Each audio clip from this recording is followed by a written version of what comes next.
Recently मेरी OPD में एक पेशेंट ने मुझे कहा कि मैम मैं बहुत टाइम से चाहे दिखाने नहीं आया, बट मैं 6-8 महीने से आप ही की दवा तो कंटिन्यू कर रहा हूँ। तो आज मैं आपको बताऊंगी कि 6-8 महीने से लेने के बावजूद भी दवा आप पे कभी कभी वो असर करना कम क्यों कर देती है।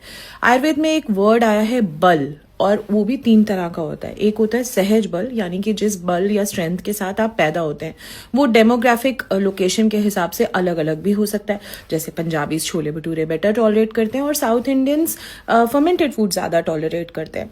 फिर होता है काल के हिसाब से बल, कि काल कैसा है, सीजन कैसा है। आपने बेसिकली ऋतु के अकॉर्डिंग भी हमारा बल जो है वो चेंज होता है।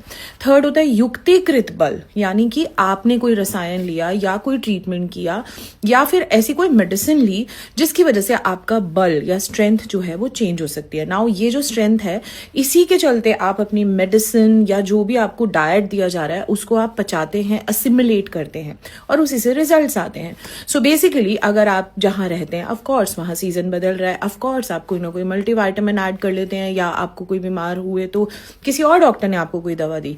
दैट इज वाई आयुर्वेद में एक दवा लंबे समय तक नहीं लेनी चाहिए, आपको उसे रिवाइज कराना चाहिए।